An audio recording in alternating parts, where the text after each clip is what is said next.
Hey, this is Max. I'm back with this season's Showdown. Now, this opponent right here gave me a very long run.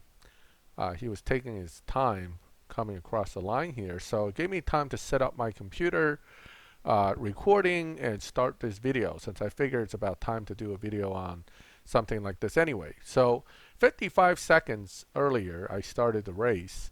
And apparently he's kind of upset that he ran into a super snake and therefore decided to go as slow as possible. Or he disconnected. So I cannot say that this was intentional without knowing what exactly is happening on the other side. However, this season's Showdown, Elite Showdown, is about as ridiculous as they come. Because not only is the number 2 car at least 3 seconds slower without Elite and 2 seconds slower with Elite to the T5 card that I'm using.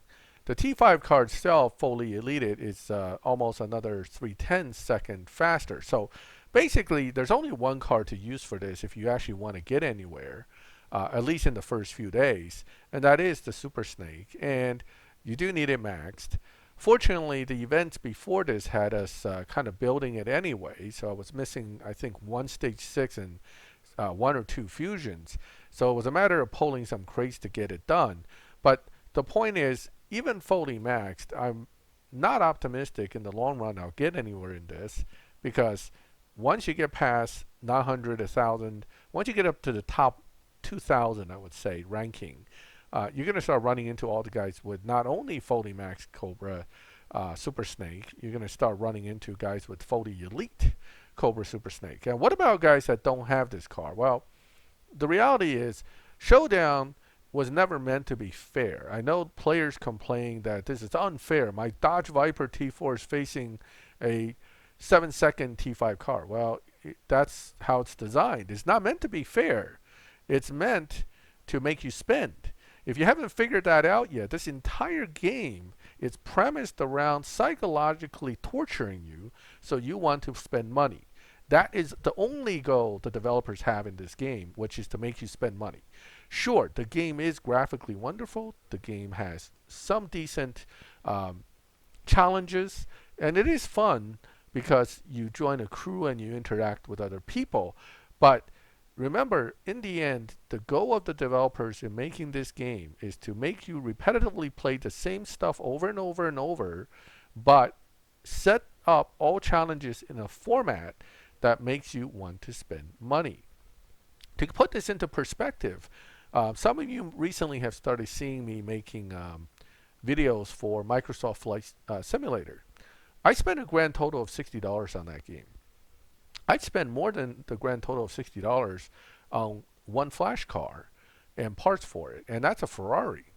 So that tells you the discrepancy in value between the two games. However, that being said, I probably put, I would say, over 1,500 hours into this game, or maybe more.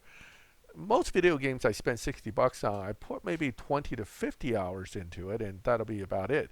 With the exception of maybe possibly Fallout having racked up maybe 200 hours. But the truth is that, of course, yes, this game is super expensive if you let it be, or it can be played free if you're willing to take it like a man and just suck it up. With these events, you can play the entire game free forever. So that's really your call. But Showdown is not designed to be fair. Get that through your head up front, and then you'll feel a lot better when you're competing in it. Because when I compete in it, I don't compete in it to think that, oh, this is a fair competition, I'm just going to win this. No. I know the second I run into a guy with elite whatever that allows extra fusions, I'm done. So I'm expecting to lose most of the higher end races once I get there, and then I'll just wait, let them move on up the rank, and then I'll play more. So that's Showdown in a nutshell. Basically, you win some, you're going to lose a lot, and if you spend a lot, you win more. But most of the time, it's not really designed to be helpful to everybody. But that being said, if you have the patience and a lot of players who are free to play players that don't have this desire to just win, they'll grind the challenges, the 500 races to get extra parts, and they're quite happy with it. I have a lot of crewmates that do it. They do 500 every season. They make tons of points, and they're happy. So if you go in thinking that, you'll be in better shape. Now, right now, it looks like I'm running out of opponents. I'm going to go ahead and weigh this out, but if I don't find an opponent, I might have to jump back to lobby. Let's see. So Showdown generally, though, is quicker to find an opponent than live, so I'm not usually worried about it. Here we go. Let's jump back. Let's jump back in, get some more opponents. The other thing about Showdown that catches me all the time is, sometimes I'll click the button and then I'll totally forget I started the Showdown. And I start looking at my phone because somebody messages me. And next thing you know, it's running down the track in first gear. So that's why I don't take it personally when the first guy with his 55-second run, it could be any number of reasons.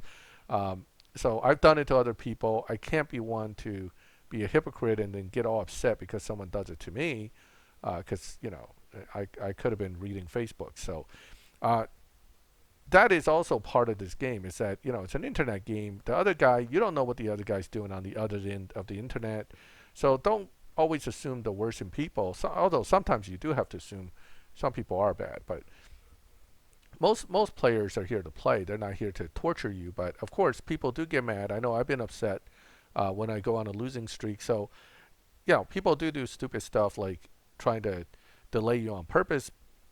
It's really, in the end, just move on. I mean, sometimes if I'm stuck, I'll just restart the game. I know that people wait 30 minutes. Sometimes I do too, because I was busy watching a TV show anyway, so I'll wait 30 minutes while the other guy wait 30 minutes. Doesn't really hurt anything. But with most basic Showdown, the point is trying to get through the races quick to get some quick points, and it does do that very well. So anyway, again, back to this season Showdown. I know I was rambling kind of off topic there for a bit, but this one is, again, to me, I think this one, whoever set this one up really didn't plan on making the slower cars even reasonably viable at all. When it was mostly T4 cars, at least you had a few cars that are closer to each other. In this case, you're 3 seconds apart, so I'm not sure how any T4, T3 cars are going to make it anywhere beyond where the T5 cars basically stop showing up. So wait a few days and slowly climb. I mean, the only two rewards that are truly worth anything in this one would be the 900 trophies, 20,000 points, the 1,300 trophies, one stage 6. But guess what? The PC car this season is actually a old car, and it's been used as a PC car before. So the LBRA V10 T4 car has been around quite a while, and quite frankly, most of the older players have them maxed. So for us, who's been playing a while, this is basically a skip it season.